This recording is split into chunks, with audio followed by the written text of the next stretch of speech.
All right, ladies and gentlemen, welcome back to yet another episode of the Facts Over Feelings podcast. And this is episode number 48, I believe, Trevor. And we're back this week talking about, the NBA playoffs primarily, which are in full swing right now. And Trevor, I don't want to speak for you, but I think I speak for both of us when I say these playoffs have been quite entertaining so far. I think most of these series, with the exception of maybe one, I think has been pretty entertaining so far. I think they've all been pretty close, or at least had some good games and good storylines within each of them. So before we delve into all of this, I just wanted to ask you your general thoughts on the playoffs so far. I second a lot of what you said, Ryan. The playoffs, especially for someone who has a horse in the race, the playoffs have been incredibly exciting, a little frustrating at times. But for the most part, the first round's been a huge success. And I agree with you. A lot of these series are very intriguing. And I just, you look at the Western Conference, for example, every series is 2-2. Utah and Memphis are currently playing game 4 as we film this. And that series is 2-1. And Memphis has been playing really hard and really well against the number 1 seed. One negative thing is obviously it's great having fans back, and it's great for the crowds to be much bigger than they were in the regular season. It's obviously making an impact on these games, as it should.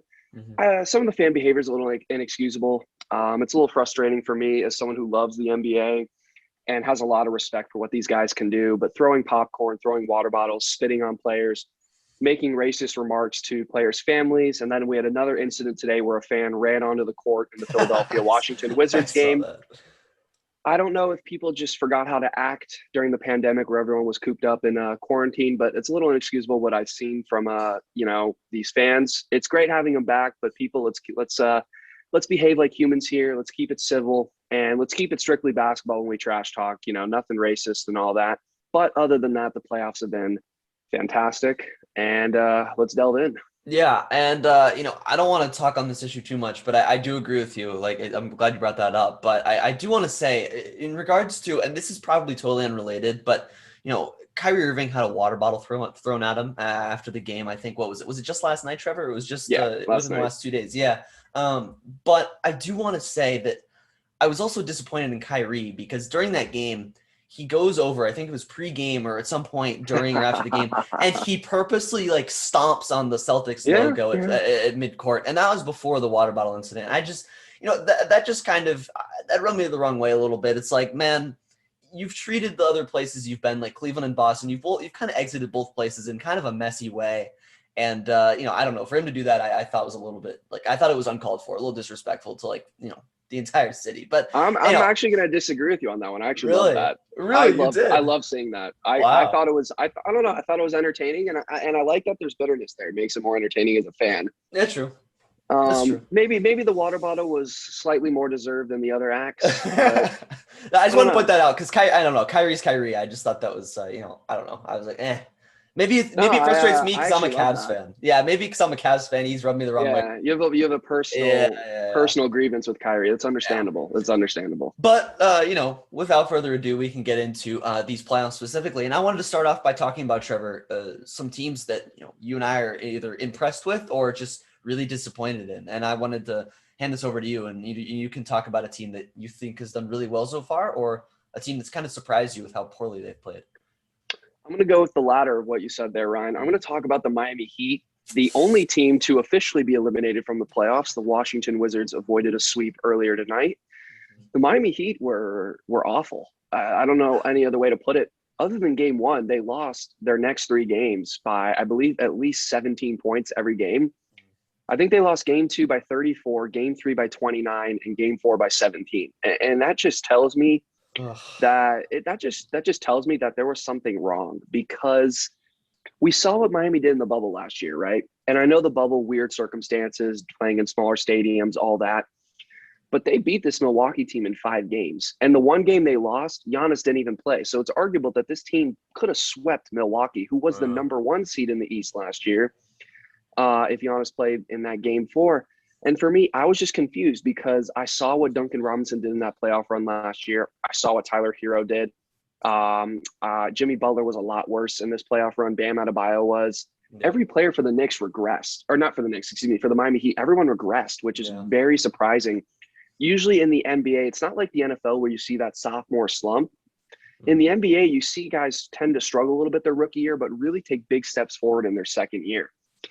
So it was very surprising to see Robinson and Hero take a step back like that. There have been reports that Tyler Hero hasn't been taking basketball too seriously. Miami is a very fun city. Don't get me wrong. A lot of clubs, a lot of distractions. So apparently, he is young. He is my age. He's 21. Yep. He might be younger actually. He might be having a little too much fun in Miami, not focusing enough on basketball. Regardless, I was very disappointed in Jimmy Butler. I will say Milwaukee did get better. I predicted them to win this series. I thought it'd be in 7 games. I thought it'd be a very tough series. Milwaukee did get better, and I think Drew Holiday is going to be huge for this team. And after watching them sweep Miami like that, I really think Milwaukee can give Brooklyn a run for their money. That's besides the point. Ryan, I know you were very high on Miami, so I'll hand it off to you. I'm sure this series was a bit of a stunner. Yeah, look, I was going to talk about this series a little later in the podcast, but I'm more than happy to delve into it now because Trevor, this series shocked me the most out of everything that's happened in the playoffs. I couldn't believe it. I watched Trevor. I watched 3 of these 4 games. I watched the vast majority of these games. I was really interested to see the series, and after game 1, I was like, man, this is gonna be a great series. It was a great overtime win by the Bucks, a great game Mm-hmm. all around. But I don't understand what happened to Miami. And it's a very weird conundrum because this team, Trevor, even in the regular season, they struggled. But Trevor, to close the year, they won 7 or 8 of their final 10 games to close out the year. They were hot going into the playoffs. They pushed upwards, I believe, to the 6 seed, Trevor, after being Mm-hmm. between the 7 and 10 seed the entire season. Right? So they made a final push as I expected them to. I thought they were going to peak during the end of the season, go into playoff time, riding a win streak and start playing well. But they just collapsed. And I really don't know what happened. Their defense was top 7 in the NBA going into the playoffs, and they did not allow Trevor less than 109 points in any game in this series. They allowed, I think, 109, 113, 120, and 132. And that's just unacceptable. This team Mm-hmm. prides itself on team defense, and they just utterly collapsed. And I put this, Trevor, I put this on Jimmy Butler, all right? And the reason I do that is because he is their leader, right? He led them to the finals last year. He was their vocal leader and their on the court leader. He was both of those things. And he went 4 for 22 in game 1, which is their biggest chance to win a game in the entire series. And he never really played better. He never really recovered. I mean, I'm looking here at game 3, which is an absolute blowout. And he went 7 for 17, which is okay. But that's not what I'm looking for from my best player. Duncan Robinson, 1 for 6. Goran Dragic, 3 for 14. And then these other games, Tyler Hero, 2 for 10. I mean, it's just unacceptable what happened to these guys. And look, I think Tyler Hero was overhyped. I think he was overhyped going in their run last year to the finals. But that's just to shoot 6 for 20 in these couple games that I'm looking at here, combined for 6 for 20. This is just the theme of what I've seen from these guys. They're just so inconsistent. They weren't hitting their shots. They looked like they had no energy, and they weren't getting defensive stops. This did not look like the Miami team I saw last year. Trevor, I don't know. I really don't know what happened. It must have had something happen in the locker room. I don't know. But they totally lacked their defensive edge that they had last year. And even towards the end of the regular season this year, they were a great Mm-hmm. defensive team. So I really don't know what happened. I was really disappointed, and it really surprised me. It really shocked me. Real quick before we talk about one of your teams, Yeah. I'm glad you brought up the locker room thing because Yeah. this is obviously just us purely speculating. Sure. But when you see a team down 2-0 come onto their home court and Mm-hmm. come out flat and lose by 30 in game 3, and then in game 4 they play a good first half, but they completely quit and end up losing by 20 in the second half when I think they were winning by 7 or 8 at halftime. Yeah. That means there's something wrong mentally, and that there's something wrong that we're not seeing behind the scenes, right? Mm-hmm. You shouldn't be, especially for a team that went to the finals last year, you shouldn't be that demoralized. You should have a belief in yourself, and you should be able to look back on what you were able to do last year and be like, look, we can be better than what we are right now. Yeah. But the fact of the matter is Miami just looked like Milwaukee just outclassed them. Other than game 1, which was an excellent game, Milwaukee just completely Yeah. outclassed Miami. And it was surprising to see because everyone really thought, I did too. I really thought Miami had a good matchup. I thought Miami matched up well with this Bucks team, right? You can throw a guy like Bam Adebayo on Giannis who has the size and the lateral quickness to at least slow him down. we thought they had that emotional leader in Jimmy Butler. We liked how they played team basketball. They competed on the defensive end. They didn't do any of that. Nope. And you make one more great point. Jimmy Butler definitely deserves a lot of blame here. He was Mm-hmm. horrendous in this series. 4 for 22, 4 for 10, 7 for 17, and 4 for 15. That is not what your best player should be doing in a playoff series. Yeah. And I think he should shoulder a lot of the blame. You're right there.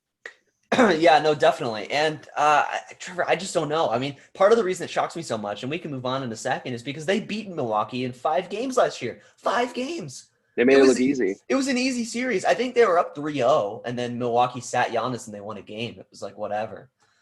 But Right. I don't understand. I really don't get it. They looked like a totally different team. And Trevor, I don't want to go too far here, but this is what ruins teams. Series like these. This is what breaks teams apart. When you get swept in the first round after going into the NBA Finals the year before, this is what demoralizes teams and locker rooms. We'll see if they can come back from this. But Trevor, I mean, from what I saw in this series, I wouldn't be entirely surprised if they got rid of a couple players in the offseason, tried to retool this roster.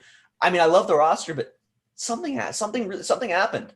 And really, when you get swept in the first round like this, it really messes with players' heads, especially when you made it all the way to the finals the year before. So we'll see what happens. I really hope Miami can get it together in the offseason because I really like Eric Spoelstra as a head coach. I really like Jimmy Butler, and I like the tools around them. They're a great team. They're a great defensive team. They're all team players, or at least they were. And I feel like they lost that. So I really hope they can get it back next year. But I was really wrong about them, and I was just really disappointed. But Trevor, with that, I wanted to move on to a team that I was disappointed in, and it's kind of similar. It's the New York Knicks is who I wanted to talk about, and their series isn't done, Trevor. They're down three. They're currently down 3-1 to the Atlanta Hawks, and they're going back to New York for Game 5. Now, they can come back in this series. It's very unlikely, but they can do it. But not if Julius Randle keeps playing the way he has been. And I'll make this brief so you can get a comment in, Trevor. But he's been so bad in this series. They could have won a bunch of these games, Trevor. I mean, they were in these games well into the third quarters, even the fourth quarter. They had chances to come back and get some momentum and win these games. But, when you have Julius Randle, the most improved player and all-star this year, when you have him putting up numbers like 2 for 15 from the floor when your team loses by 11, that's just unacceptable. It's completely unacceptable. And look, you're not going to win games when your best player is 2 for 15 from the field. You're just not going to. And I don't know. I think it's really as simple as that. Their defense has been pretty good. The Hawks are a great offensive team, and they've held them to, middle 100s in terms of points every game, 107, 101, 105. I mean, these are some decent numbers that they're holding the Hawks to for an elite offensive team that the Hawks are. But they're just not putting up any points.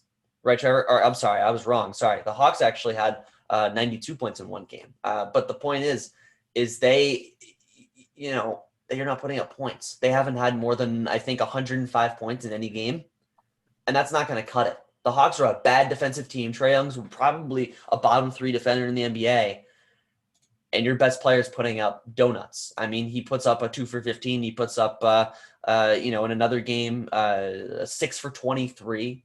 It's just ridiculous. So Julius Randle has to step it up if they want to win this series, if they want to get back in the series, and they can do it because their defense is elite. They're an elite defensive team. They can do it. But it's going to be very, very difficult. And I've been disappointed in Randle.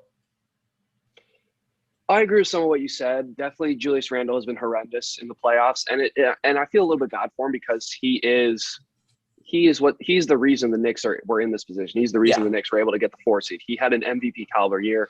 He won Most Improved Player. He was fantastic, and he has been a huge letdown in the playoffs for them. With that being said, I'm not entirely surprised the Knicks are losing this series. I said Atlanta would win. And here's why. New York has just such a limited roster. This team is not talented. If you told me before the year this team would be a top 4 team in the East, I would laugh you out of the room. I would be like, they might be a bottom 4 team in the East. And here's the thing. They're a great regular season story. They play hard. They play defense. They play hard for their coach. They bought into a system. That you can get away with that in the regular season. But in the playoffs, when teams actually try on the defensive end, talent is what's going to get you to win games. Atlanta has a far more talented roster. I'd argue outside of Julius Randle, Atlanta probably has 4 of the 5 best players in this series. Trae Young, Bogdanovich, Capella has been great for them. John Collins. I mean, Atlanta is just, and Danilo Gallinari coming off the bench has been great. Atlanta is just far more talented than New York. That's the moral of the story. And Ryan Mm. talked about Trae Young being a really bad defender. This is kind of a larger point. Yeah. The NBA regular season is completely different than the playoffs, right? I'm not saying these guys don't try on defense in the regular season, but there's a different level of urgency in the playoffs, and you can see Uh, it. It's visible. Now, Trae Young by himself is a bad defender. I agree with that point. But defense is a team thing, and you can mask someone's weakness on the defensive end. So for me, this is less about the Hawks being a bad defensive team and more about the Knicks just being a limited roster, playing a team with urgency that has more talent. I think that's the story of this series, right? Atlanta has more talent. Atlanta has the best player in the series. Trae Young has been the best player in this series. yes. And it's playing out kind of how I expected. I thought the Knicks would put up a little bit more resistance. I believe I said Hawks in 7. So I guess I thought they'd put up a lot more resistance. But I picked Atlanta for a reason. They have more talent, and they're just as well coached as New York. So New York's roster is very limited. I think that's the Yeah. moral of this story. Yeah, no, I mean, without a doubt, you're definitely right. And I'm not going to harp too much on this, but, I guess I thought that the Knicks being the third best defensive team in the NBA, I really thought that, you've said it and you make a great point about this every time you say it. Defense steps up in the playoffs. You can see it. You not only see it in the scores, you can It's see it. visible. You can see it on individual defensive possessions. You really can. And, I love it. I love it. It's great watching great defense. But I thought the Knicks were going to step up their defense to another level. I really haven't seen that. I mean, the Hawks are hitting threes at a pretty good clip in this series. Every time I watch, it seems like Bogdanovich is hitting another three. I mean, he's been absolutely sensational from three in the series. As I said, it's Trae Young. DeAndre Hunter's played really well, and he's shot the three ball well. Point is, a lot of them on the Hawks have shot the three ball well, and the Knicks aren't doing a good enough job on defense. So I thought they were going to step up more. You're right, their roster is really, really limited. And I will say, Nate McMillan, we have to shout him out on this podcast, Trevor. I know we've mentioned his name a few times before, but what a great coach. What a great year he's had. And I think if Monty Williams hadn't won Coach of the Year, I think that Nate McMillan might have deserved it because he's been sensational. They turned it around. I think, Trevor, they finished the year 17-6. No, I think. Maybe that was the Wizards. But regardless, the Atlanta Hawks finished the year on a really, really high note. No, the Hawks finished 29-12 when McMillan took over, I which mean, is even better. That's even better. I mean, they were absolutely sensational. Yeah, I was thinking of the Wizards. I'm sorry. But the Hawks were absolutely sensational when McMillan took over. And I think it's worth highlighting it because coaches are really, really important. You look at the Knicks turnaround this year, even though it was really a regular season turnaround, as Trevor pointed out. Great turnaround from the Knicks. No one expected it. McMillan turns them around instantly. And look at the Pacers, Trevor. McMillan leaves and they go from being a perennial 4 seed to barely even making the play-in game. And so I just think that it highlights how important the right coach is, and I think that's really worth noting. So credit to Nate McMillan. Great job this year. Great job in the playoffs. And I mean, the Hawks have surprised me. Yeah, I'm really glad you brought up McMillan. He totally deserves a shout out. Yep. With that being said, we are going to jump into the last individual team we wanted to talk about. I wanted to talk about the Brooklyn Nets. Honestly, we don't need to talk too much about them. We kind of know like what they are and what they're about. Yep. They have a big three, if you didn't know already. Kyrie Irving, James Harden, Kevin Durant, they combined for 104 points in that Game 3 victory yesterday against Boston, which is, if people don't understand, that is incredibly impressive. That means the three of them averaged about 34 each, roughly. What was it, 104? You said 104 points? 104 points. 104 points. Yeah, I mean, that's sensational. They're averaging about 34, 35 yeah, each. something like that. James Harden had 18 assists. So James Harden could have easily gotten 10 or 12 more if he wanted to pass the ball a little less. Yeah. So for me, Brooklyn is just uber talented. But what I will say, and this is what's impressed me about them, is they've played really well together and they've gelled really fast. And you don't see any bickering. You don't see any, there's only one ball. They're all ball hogs. They're very unselfish. And that's impressed me. And this is one more point I wanted to make. Yeah. Kevin Durant is the best player for the Nets. Don't get it twisted. James Harden is the most important player for the Nets. And I will stand by that. Wow. He's the primary ball handler. He is our Chris Paul, right? He makes everything go. He doesn't need to score. Kevin Durant and Kyrie Irving are incredible scorers. They can score by themselves, Yes. but they needed a guy like James Harden to control the pace of the game, be the floor general, be the lead ball handler, and he has assumed that role perfectly. He's a terrific one-on-one scorer by himself regardless, so if they need him to score, he can score. But the role he's taking on as the primary ball handler and the floor general to me is really impressive and is why this Nets team has gelled so quickly. Yeah, I mean, look, like if there was one guy I was gonna shout out, it's James Harden. Like I want to give credit to him. Look, I don't think he's the best player on the Nets, but I think that he's impressed me the most. And I don't even think he's the most important player. You said he is. I still think Kevin Durant is. He's just, I think he's the second best player in the world. I think that, you could even argue he's the best player in the world if LeBron doesn't step up in this series with the Phoenix Suns here. But Kevin Durant's sensational. He's just unbelievable. And to come back from an Achilles injury the way he did and be as good as he was He is before. unbelievable. I mean, he hasn't lost a step, Trevor. Like, let's be honest. He has not lost a step. I don't see any difference between before he got hurt and after. I see the same level of play, if not better. I mean, he's been amazing. Regardless, James Harden has assumed the point guard role for the Brooklyn Nets. He's the point guard. James Harden was a shooting guard for a while, right? We called him a shooting guard. We called Kyrie Irving a point guard. Kyrie Irving's not a point guard. Kyrie Irving is a shooting guard. James Harden is the point guard. All right. James Harden is the distributor. He is the Chris Paul, as you said. I mean, the guy, I don't know the exact numbers, but I bet he was averaging probably around 8 assists a game or something around those lines when he's been with the Nets this year. I mean, he's the distributor and he's scoring when he needs to. That is what has taken James Harden's game to another level. His passing has improved year after year in the NBA. And, it's reached an elite level. I mean, the guy had 18 assists, as you said in the last game. I mean, that's unbelievable. And when he can just drop 40 if he wants or dish out 15 plus assists, I mean, this guy, he's playing amazing. He's playing sensational basketball. They all are. And I just want to also say that you're right. This team has gelled great. I mean, I look at them, Trevor. They're not just relying on individual talent. They're relying on They're relying on team basketball. I'm watching them, and I think one of them drives, kicks out, they pass it around the horn to a wide open Landry Shamet who hits a corner three, bang. Like it's just unselfish team basketball.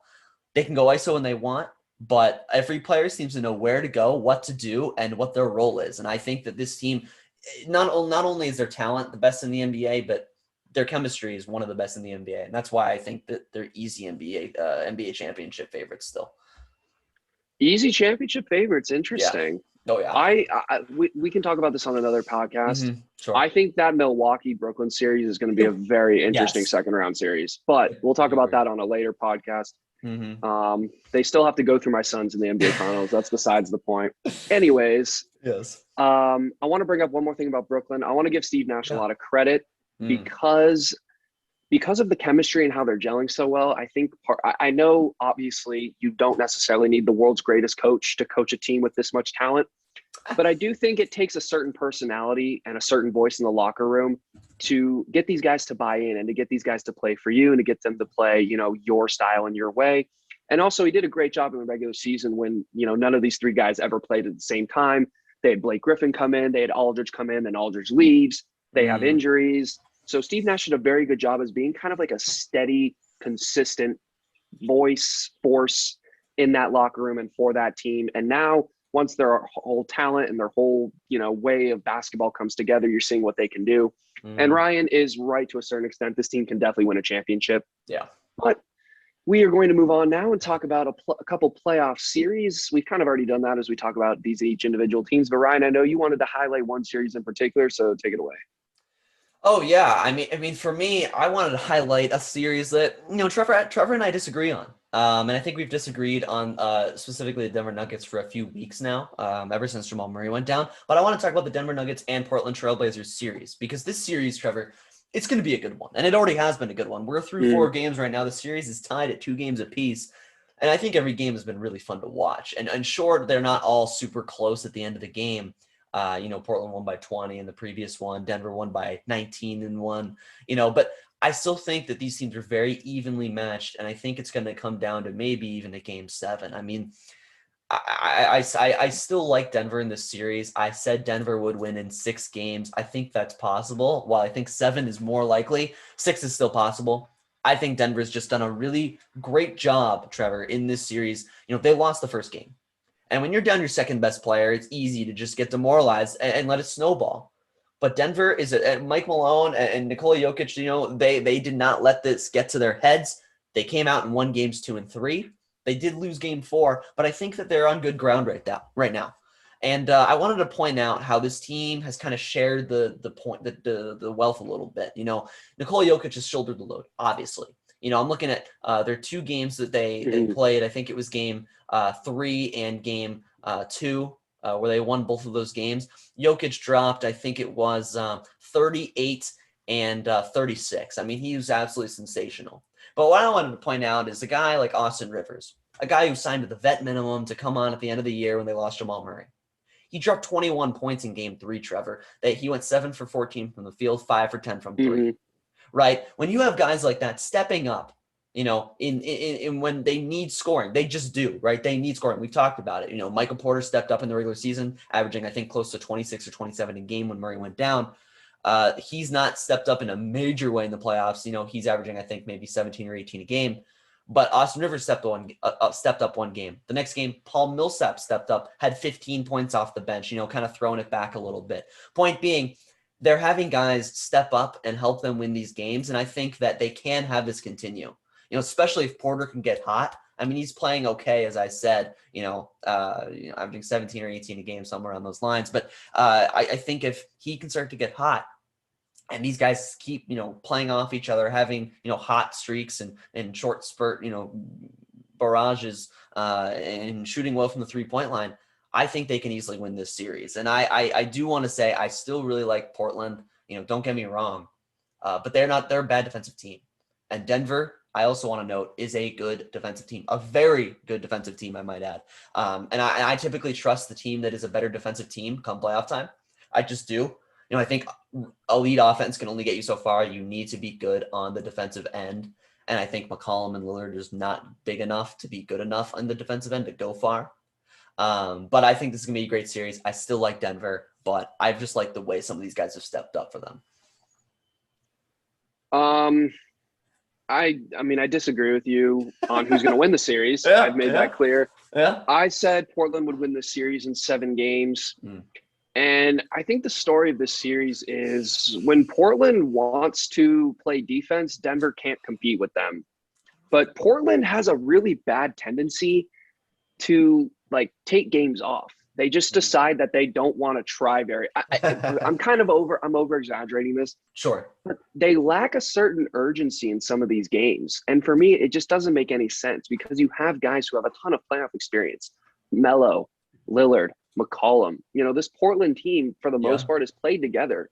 Those 2 guys in the backcourt have been playing together for years now. They should know that every playoff game, requires your extra level of effort, focus, and intensity. And Portland just has this really bad habit of not, I don't want to say not taking games seriously, but they just lack urgency in some games. And they've let Denver hang around. When they took game 1, I was impressed because they defended. They gave up 109 points, but they made Denver work for it.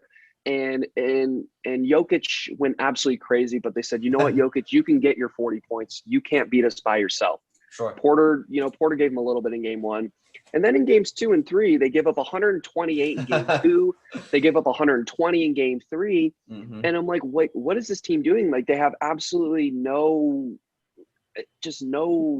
will to win. Sure. I think Charles Barkley put it best. I was watching the pregame for another game. Charles Barkley goes, does this team have a will to win? They have the skill, right? They have, I think they have the coaching, they have the talent, they have the skill, they have the coaching, they have the tools, but do they have a will to win? And it's not about trying hard. It's about not letting another team beat you. On this given day, I am not going to let this, we are not going to let this game get away.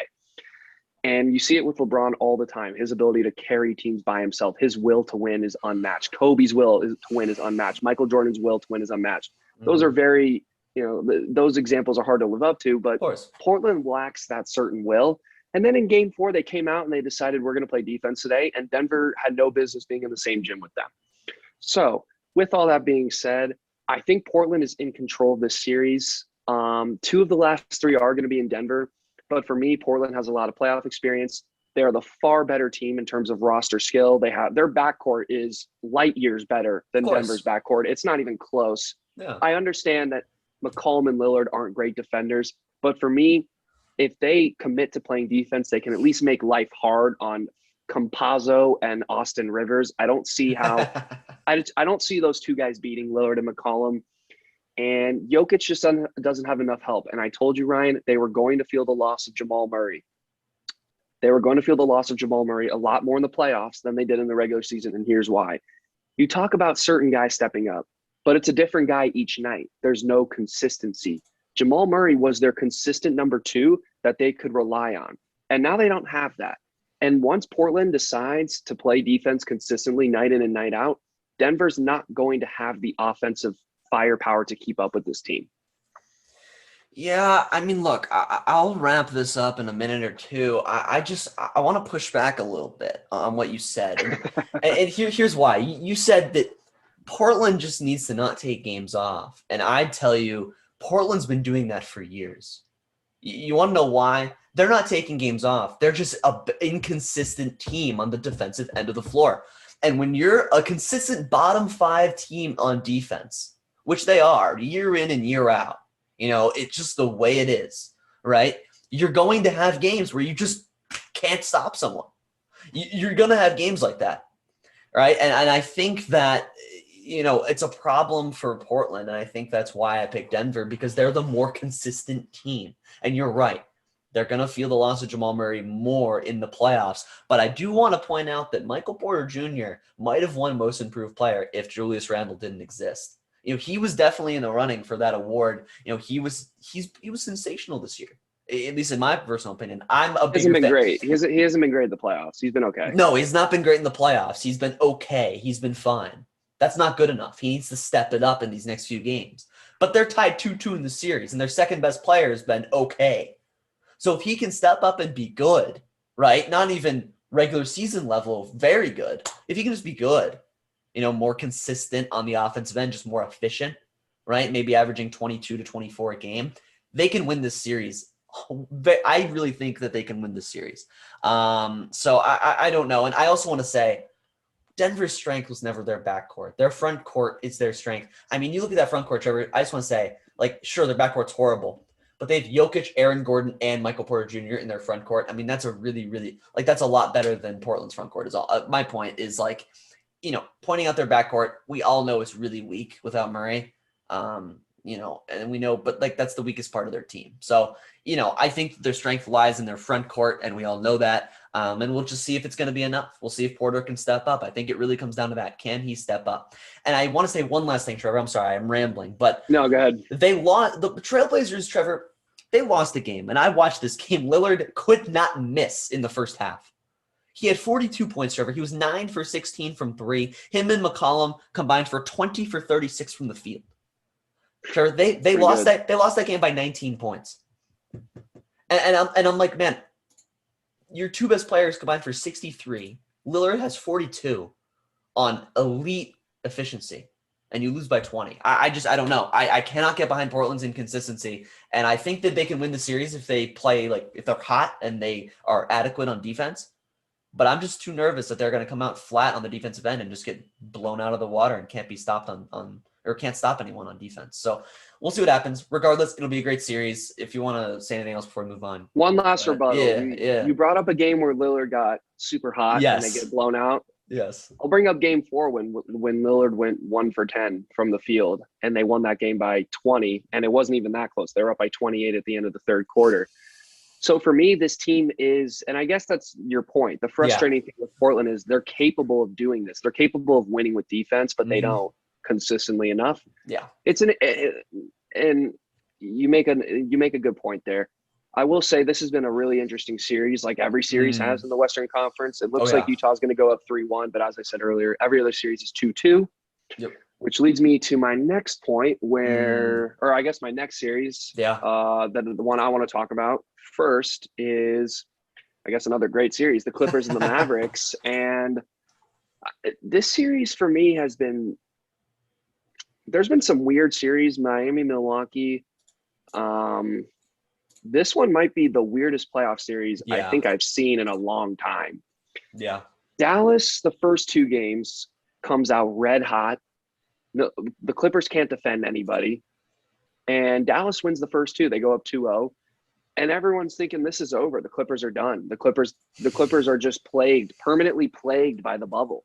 Yep. And then the Clippers come out and they showed a lot of guts going into Dallas and winning both games. They dominated game 4. They really limited Luka in game 4. Luka went crazy in the first 3 games, but in game 4, they did a great job on him. And all of a sudden, the Clippers are in full control of this series and have all the momentum. I think the Clippers are going to win this in 6. I believe I Oh had my. that. I believe I had that prediction before the series started. They went down 0-2, and I was like, "Oh, like I don't know if they're even going to win the series anymore." Now, I think they figured it out, and they went with a new lineup. They didn't start Zubac in Game 4, and I believe they started Reggie Jackson in They Games 3 did. and 4.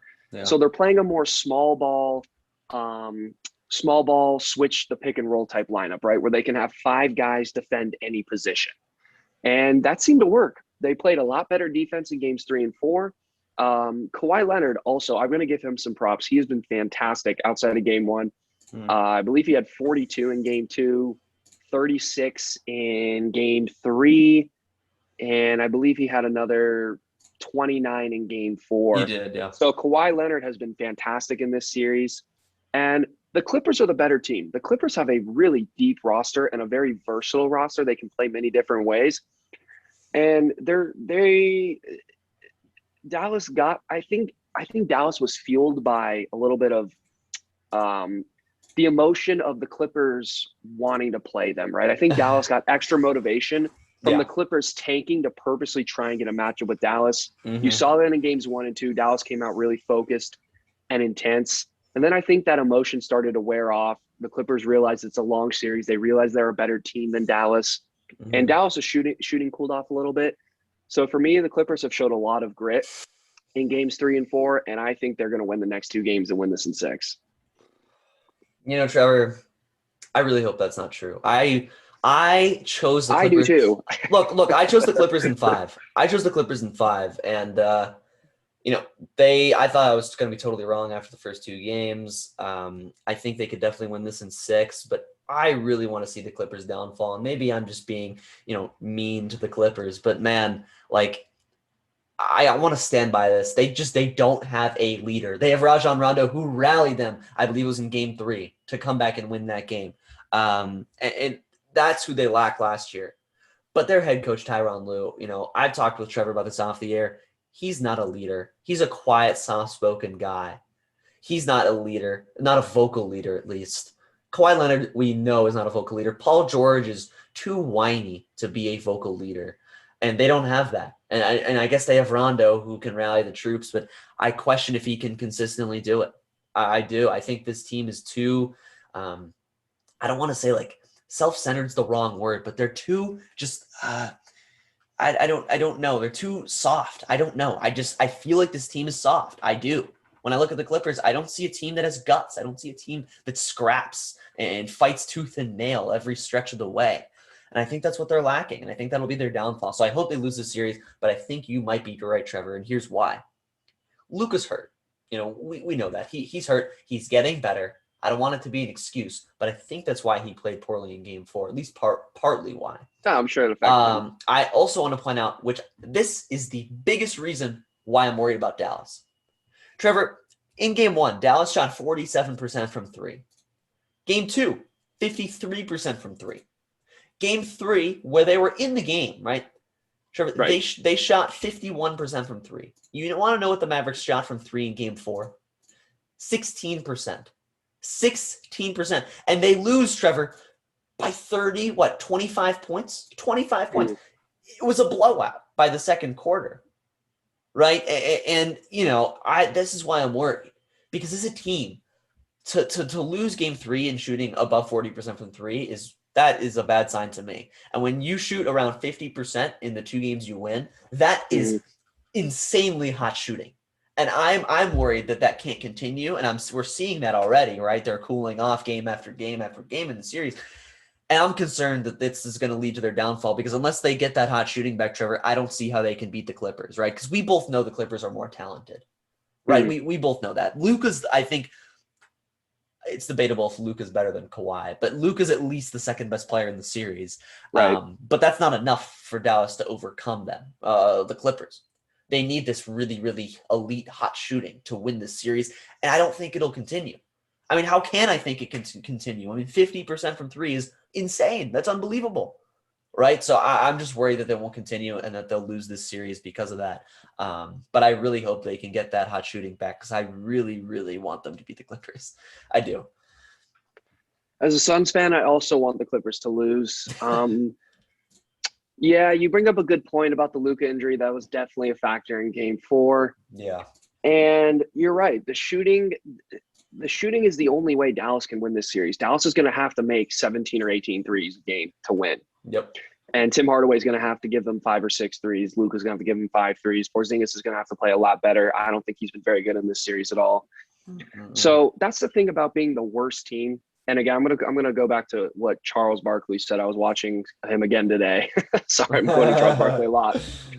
He said, when you're the worst team and you're the lower seed, oftentimes when you're the worst team, you have to play perfectly. Dallas in games 1 and 2 played perfectly. They shot the ball as good as you can shoot. Luka played as good as he could play. Tim Hardaway was fantastic. All their role players stepped up, and they won both the games. Yeah. Game 3, the Clippers said enough is enough. Dallas was hot. And the way the game was playing out, especially at the start, I really thought the Mavericks were going to take Game 3. But finally, the Clippers locked in. They got stops. And I think it was the mental shift in the series, right? The Clippers, after that Game 3, especially in that fourth quarter where they were able to close Dallas out, they said, okay, we're back to – we know we are better than these guys. And I think that Game 3, how it played out, instilled in Dallas's minds, oh crap, like we aren't as good as we thought. Sure. And the Clippers are the better team. And I think there was a huge mental shift or a shift in momentum mentally. And then you saw it in Game 4, Dallas went cold and they weren't even competitive. So for me, I think the Clippers have the mental edge, which is hard to say because the Clippers seem like a very weak team mentally. They don't have that leader. They're not, I don't know what everything that you said. Sure. But I think these 2 wins on the road really showed both teams who's better. And I'm not going to say Dallas is demoralized and doesn't believe they can win, but the Clippers are definitely feeling like if we play our way, they can't beat us unless they shoot the ball absurd, and they're not going to do that again. So those are my thoughts on the series. But yeah, I mean, it's going to be a fun series. A lot of these series are going to be great. But Trevor, with that, I wanted to move on to the final series that we're going to be talking about this evening. And it's going to be about the Phoenix Suns. And the Phoenix Suns and Los Angeles Lakers, Trevor, are currently tied 2-2. And Game 5 is going to be coming back to Phoenix tomorrow night. And no Anthony Davis for Game 5. And I don't think for Game 6. Trevor, what do you think? How has the series gone so far? What do you think for the rest of the series? I'm going to be as objective as I can when I talk about my Phoenix Suns. I've made it clear on this podcast that I don't like the Phoenix Suns. I love them.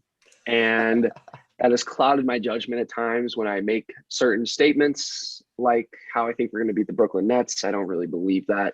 Anyways, back to the series at hand. It's been a weird series. I think injuries have definitely impacted it, and that's probably not a very hot take. It's probably a fairly obvious statement. Chris Paul in Game 1 gets hurt. And he hasn't been games 1, 2, and 3. He was not the Chris Paul we saw all during the regular season. Game 4 yesterday, he was big, and it looked like the Chris Paul of old. At least 80% of them, close to what we saw in the regular season. This has just been a great series, and I could talk about this for 30 minutes. I'm going to try and simplify it as short as I can. It's just such a great contrast. You know, you have the defending champion Lakers, who have all the playoff experience, all the size, and everyone, you know, they're the heavy favorites. And then you have the underdog Phoenix Suns, but the Suns are the 2 seed and the Lakers are the 7 seed, but the Suns are the underdogs. They have no playoff experience. They got a bunch of first timers coming into the playoffs. You know, how is DeAndre Ayton going to look? He's been fantastic. I think he's been the best player in this, at least the most consistent player in this series for us. Devin Booker in spurts has looked really good. In spurts, he hasn't looked so good. And for me, the way the series is played out, I'm actually surprised it's 2-2 because the way Chris Paul looked in games 1, 2, and 3, I was very surprised we won game 1. Game 2 was winnable, but we weren't able to seal the deal. Game 3, they demoralized us, and I thought the series was. I honestly, in my heart of hearts, didn't think we could beat them after game 3. And then in game 4, we played a great first half, and Anthony Davis gets hurt, and I think that completely changed the series again. And the Lakers don't believe they can win anymore, and we end up coming out in the second half and winning game 4 fairly easily. Wow. So this series has just had it's really covered it all. It's covered NBA as a league. Injuries, momentum swings. There's been great defense in this series. Hasn't been great shooting. Neither team has really shot the ball well. But as a whole, this series has just been – it's encompassed what the NBA is. And it's 2-2, and it's a deadlock. Yeah. I really do believe the Suns are going to win tomorrow night. I think that home crowd is going to fire us up. Who wins the series, Trevor? As I said, the Suns are going to win this in 6 games. I said it before the series. Wow. The Suns were going to win it. I said the Suns were going to win this in 6 games. Wow. Anthony Davis getting hurt is probably going to help with that prediction. If Anthony Davis was healthy, I don't know if I would have stuck to that, but I'm going to stick to my Suns in 6. And I want to get your comment on this, Ryan, before we can rebuttal each other a little bit. Look, I'm glad we can end on this one because this is a series that is really become interesting. Because look, there's no secret. I don't want the Phoenix Suns to win this series. We all know that. I can't have Trevor's team go far in the playoffs, all right? I can't be having that. So, look, I don't want the Suns. But I think most people will agree with me when I say this, the Suns will not win this series. The Suns won't win this series, and here's why. Look, the Los Angeles Lakers kept the Suns in this series because of a series of bad decisions. All right? Andre Drummond getting signed by this Los Angeles Lakers team might have been one of the dumbest decisions I've ever seen. Being a Cavaliers fan, I know how bad Andre Drummond is. You want to see a guy who puts up more empty numbers than Andre Drummond, you won't be able to find him. He puts up empty numbers. He is a bad defender who gives very little effort, even when he's on a championship caliber team like the Lakers. He flops when he has like 8 inches on a guy. He'll fall over trying to draw an offensive foul instead of standing in and going for the block. It's pathetic. He's slow. He doesn't set good screens. He sets better screens than he did on the Cavs, but he can set a lot better screens being like as big as he is. He's a massive guy, and his screens are not as good as they should be for a guy of his size. All right. And I just think that that's a major thing. Also, Anthony Davis is made of absolute glass. All right. This is that's not a bad decision by the Lakers. True. This is a major problem, though, and I think it is an issue with the Lakers, Trevor. They traded the house for Anthony Davis. They won a title. They did, but you want to know why they won a title? Because he stayed healthy for the first time in his career. This guy gets hurt every single year, and it's going to be an issue. I think, Trevor, what is he, 27, 26? 28, I think. Somewhere around there. Yeah. Yeah. He has a lot of time.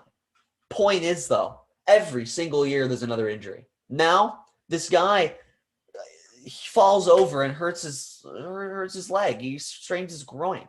He sprained his knee the game before. Year after year, he misses 30, 40 games at a time. This is an issue for the Lakers. They need Anthony Davis to be more consistent with his health, and I don't think he will be because when guys get injured almost every season of their careers, typically they don't all of a sudden become durable as they get older. So that's an issue for the Lakers that I think that people aren't really looking or not really thinking about, but I think should be thought about because it really is a problem. So I wanted to point that out because him getting hurt constantly is going to put a damper on their title chances. He needs to be healthy for them to win a title. I do want to also say LeBron hasn't been trying. All right, Trevor, I'm going to say it. You know it's true. We watched the game together yesterday, okay? And we've seen other games in this series where LeBron James seems disengaged. It could be for a quarter, for a half, or for an entire game. He just seems like he's not engaged in the series. And I don't know why it is. It's confusing to me because I watched him in Cleveland. He was always engaged come playoff time. He went 0 dark 30. He never took a minute off in the playoffs. This year, Trevor, I see him taking quarters off, not minutes. And it's weird. Like maybe he's saving himself. You know what he said, Trevor, after last game? You know, but I'm going to say it again. LeBron James, regarding if he can carry the Lakers to win this series without Anthony Davis, he said, I was given these shoulders for a reason. All right, that's what he said. And look, if anyone can carry a team, it's LeBron James. And I think he will do it. The Lakers will win this series in 7 games. They will drop game 5 in Phoenix. LeBron James, with his back against the wall, will carry the Lakers with a 40-plus point effort in game 6. Anthony Davis will come back for game 7, and it'll be a tight game. Nail biter. But the Suns won't be able to pull it off because LeBron James is on the other end. He clutches up when his back is against the wall. He doesn't lose game 7s, Trevor. LeBron James does not lose game 7s. He certainly doesn't lose in the first round of the playoffs. So I think the Phoenix Suns will come very, very close. They will lose this series in 7, only because LeBron James will not let his team lose. And I think that Chris Paul getting hurt really hurt Phoenix. I think they should be up 3-1 in this series. Chris Paul, seemingly there's an excuse every year, Trevor, where he hurts his shoulder or his leg or something. He was hurt. My point is there's always an injury with Chris Paul come playoff time. Trevor, do you remember in Houston, Chris Paul gets hurt in game 6? They lose the series. Oh, but they would have won the series. My point is Chris Paul is fair criticism. My point is Chris Paul is always so close. He's always so close. But he can never get there. And while Phoenix will be very close to winning the series, it'll be within there. You can see it. They can touch it. They can feel the victory. They will drop game 6 and 7 and lose in 7 games. What do you think? Obviously the Suns aren't gonna. This ain't even go. I'm not gonna say that. I'm gonna say this ain't even going to a 7th game. It very well could come down to game 7. I think it's playing out where it definitely could come down to a 7th game. But here's what I want to say. I think game 3 set a fire under the Suns a little bit. And it set a fire under Chris Paul. You know, the second half, LeBron does what LeBron does. He's a front runner. If he's winning, he's engaged. Everything's great. He's doing his stupid dribble moves. He's trying to show up Jay Crowder, who has been horrendous for the most part in this series. And the bench is celebrating. And, the Lakers are back. The Suns, the setting Suns, as Skip Bayless said. He couldn't have put it better. What? This Suns team has a lot of fight, and this Suns team has a lot of belief in themselves. And I don't think the Lakers thought that this would be as hard of a series as it would be. Mm-hmm. They saw game 1. Yeah, it's the typical LeBron feel-out game. They had to come out and claw game 2 without Chris Paul. Chris Paul didn't play in the second half of game 2. They barely saved their season and barely inched out game 2. Game 3 was a bad game. I'll throw that one away. And then game 4, the Suns came out. And this just shows me that the Suns are a better team than the Lakers. I'm going to stick with that. The Lakers have the 2 best players, LeBron and AD. Come on. For sure. But the Suns, 3 through 12, the Suns have a better roster. I'm going to stick by that. Okay. And Monty Williams has these guys ready, right? These guys have been ready to play every game. And now Chris Paul's healthy. Chris Paul, at least 80%. I don't know. He's going to have an extra. For now, he's healthy. He's healthy for now. He's healthy right now in the present time. Yeah. And I think the Lakers are scared.